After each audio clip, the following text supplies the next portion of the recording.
Imagine finding yourself trapped inside a house that refuses to let you leave. No matter how hard you try, the doors won't budge, the windows won't shatter, and time itself seems to shift around you. This story is the real experience of real people who walked into a place that never intended to let them go. By the end of this video, you will be left thinking about the terrifying things lurking just beyond our understanding. It all started with an email. No name, no subject line, just an address and a warning. Find the truth, but be warned, it won't let you leave. It landed in Daniel Carter's inbox at exactly 3 in the morning. He was a paranormal investigator, used to people sending him supposed haunted locations. But this felt different. Something about it pulled at him. It wasn't just a location, it was a challenge. The house in question was an abandoned Victorian mansion, hidden deep in a wooded area just outside town. It had a dark history, one soaked in blood. In the early 1900s, the Wells family moved in. By the end of that same year, every single one of them was dead. The father was found in the hallway with his throat cut. The mother was discovered in the bedroom, her nails torn down to the bone, as if she had tried to claw her way out. And the children, well, what happened to them was never made public. The case was sealed. The house was locked. No one had lived there since. Daniel wasn't going alone. His team was small but experienced. Mark, the skeptic who had seen too many fake hauntings to believe in the real thing, and Lisa, the one who could sense things before they happened. She never called herself a psychic, but she knew when a place held something dark. And the moment she saw the house, she knew. They arrived just after sunset. The house should have been falling apart after decades of abandonment, but somehow it wasn't. The wood wasn't rotted. The windows weren't broken.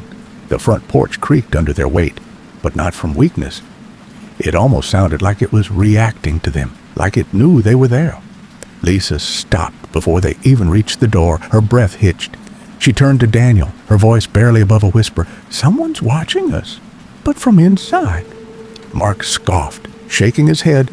"It's just nerves. It's an old house. Of course it feels creepy." But Daniel wasn't so sure. Lisa had been right before. And the look in her eyes now, that wasn't just nerves. That was fear. Daniel reached for the doorknob. It was ice cold, even though the air around them was thick and heavy with summer heat. He turned it, and the door creaked open on its own. No force, no struggle. Almost like the house had been expecting them. As they stepped inside, the air changed. The moment the last foot crossed the threshold, the door slammed shut behind them. Lisa spun around, her breath catching in her throat. Mark rushed back to the door, gripping the handle, but it wouldn't budge. It was locked. No, not locked. Something was holding it shut. A chill ran down Daniel's spine. The realization hit all three of them at once. They hadn't just walked into a haunted house. They had walked into something that had been waiting for them, and it had no intention of letting them leave. The second they stepped inside, the door slammed shut behind them. It wasn't the wind, it wasn't gravity, it was something else. Something stronger, something with intent. Mark spun around, yanking at the handle. It wouldn't turn. He pressed his shoulder against the wood, shoving with all his weight. Nothing, no movement, no give, just solid, unmoving silence. The only way out was now a wall, pretending to be a door. Lisa took a shaky breath. "It doesn't want us to leave." Mark scoffed. "Come on, old houses shift. Maybe the frame warped, maybe..." But then he stopped, because now he smelled it too. The air had changed. Heavy, thick, rotten, the kind of smell that sticks to the back of your throat, clings to your skin, like something left to decay in the dark. Daniel stepped forward, scanning the hallway. The only light came from old candle sconces lining the walls, their flames flickering without wind. The shadows they cast stretched long across the floor, twisting, shifting, almost moving on their own. The house felt alive. Lisa's breath hitched. Her eyes darted to the left, toward the parlor. "Did you see that?" Her voice was barely above a whisper. Daniel followed her gaze, but the room was empty. She grabbed his arm. There was someone there, just for a second, watching. Mark rolled his eyes. We're letting our minds get to us. There's no one here but us. He turned away, shaking his head. This whole place is a joke. Then from the stairwell, it spoke. Not a creak, not a gust of wind. A voice, low, whispering, and it said his name. Mark. The color drained from his face. His lips parted, breath caught in his throat. Because it wasn't just any voice. It was his own. A perfect match, whispering his name from the dark. Lisa's grip on Daniel's arm tightened. We need to go. Now. Mark shook himself, forcing a laugh. Nope, not playing into this. But there was no confidence in his voice, no amusement. Only the shaky breath of someone who had just heard something they should never have heard. Daniel took out his phone, flipping on the flashlight. We're finding another way out. The three moved quickly, searching the nearest window. The glass was old, fragile looking. It should have broken with ease, but when Mark grabbed a chair and swung it hard against the glass, it didn't shatter. It didn't crack. It moved. The surface rippled like water, waves spreading outward before settling back into smooth, perfect glass. Mark stumbled back, the chair slipping from his hands. He stared. What the hell? He reached out, hesitated, then pressed his fingers against the pane. It was solid again, like nothing had happened. Lisa's voice wavered. It won't let us leave. Daniel's hands were shaking as he reached for his phone again. Maybe they weren't trapped. Maybe they just needed help. He tapped his screen, tried calling out. Nothing. The signal bar was full, but the call wouldn't go through. Just static. No ringing, no sound. Then the screen flickered. And suddenly, he wasn't looking at his call log anymore. He was looking at himself, but not as he was. The reflection on his phone screen was wrong. His eyes were dark, empty. Two black voids staring back, and behind him, in the reflection, were Lisa and Mark, staring too. Their faces were blank, their eyes hollow. They weren't moving. Daniel's breath came sharp, ragged. He turned, expecting to see them behind him. But they weren't. They were right where they had been, and they were very much real. So what? The screen flickered again. The image distorted. And then, in the same voice Mark had heard from the stairwell, it spoke. You are part of the house now. Daniel's hands were shaking. His heart was racing. The image on his phone had vanished, but the words still rang in his ears. You are part of the house now. Lisa was breathing fast, eyes darting from shadow to shadow. Mark wouldn't say a word. He just kept glancing back at the stairwell, his hands clenched into fists. Then Daniel saw it. The small wooden book lying on an old table covered in dust. He didn't remember seeing it when they walked in, but now it was there, waiting. The leather cover was cracked, the pages yellowed. He wiped the dust away and saw a name carved into the front, Margaret Wells. He flipped it open. The handwriting was messy, rushed. The words bled into each other, scribbled like they had been written in fear. We came to this house for a fresh start, but we were never alone. It watches us. It learns. It wants us to stay. Daniel turned the page. The ink was darker, like the writer had been pressing harder, frantic. The walls shift when we sleep. The doors won't open. My son cried all night, saying he saw faces in the windows, but there is nothing outside, only darkness. Mark stepped closer, his breath shaky. That's not real. That's just a story. But his voice was barely above a whisper. He wasn't sure anymore. Daniel turned to the last page. The final words were smudged, written in uneven lines. Margaret's handwriting was almost unreadable now, but the message was clear. The house is feeding. I hear my husband screaming. My son is already gone. I am next. If you are reading this, you are already dead. The air went still, silent, heavy. Then from upstairs, a low growl. Not human, not animal. Something else, something that shouldn't exist. Footsteps, fast, coming closer. Lisa gasped, "Run!" They didn't stop to think. They ran down the hallway toward the entrance. Daniel threw himself at the door, pounding his fists against it. Mark grabbed the handle, shaking it, kicking it, slamming his body against the wood. It didn't move.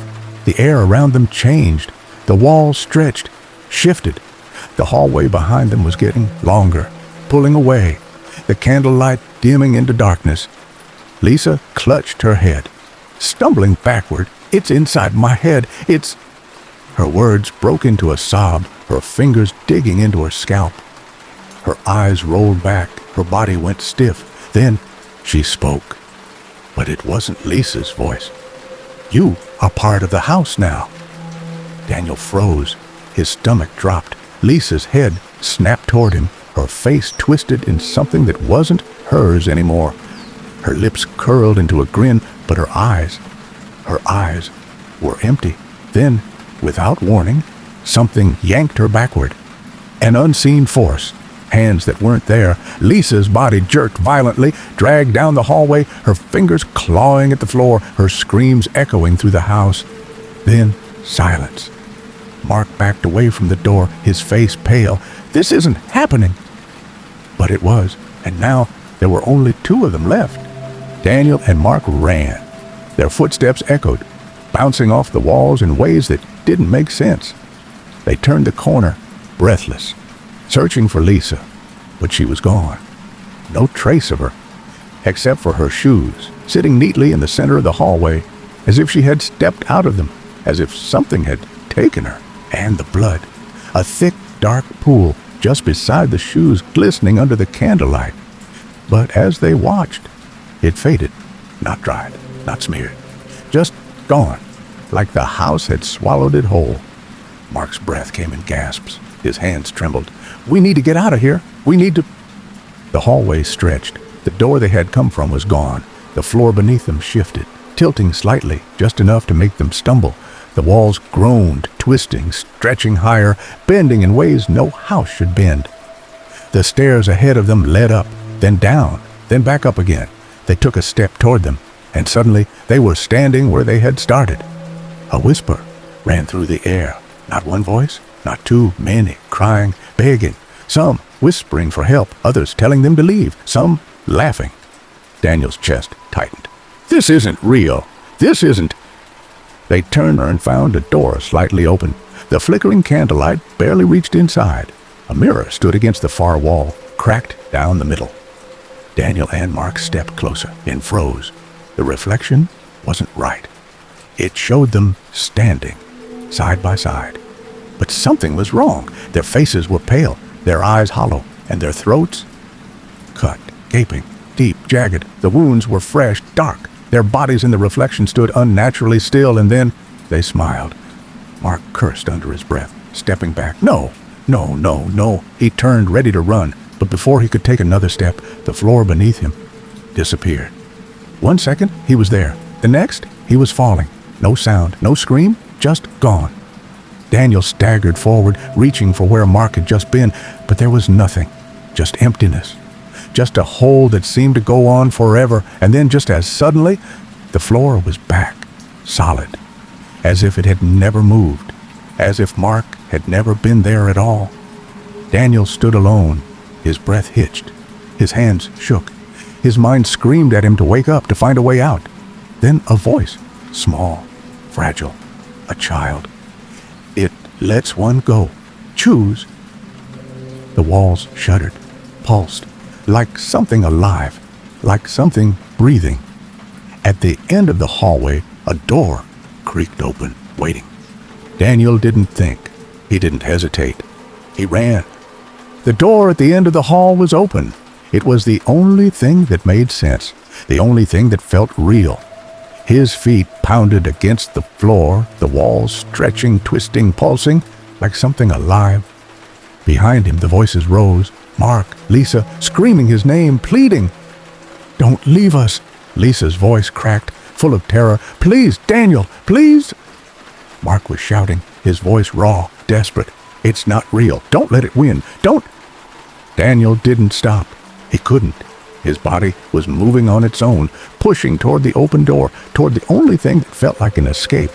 The air behind him was thick, heavy, pressing against his back, like hands trying to pull him in.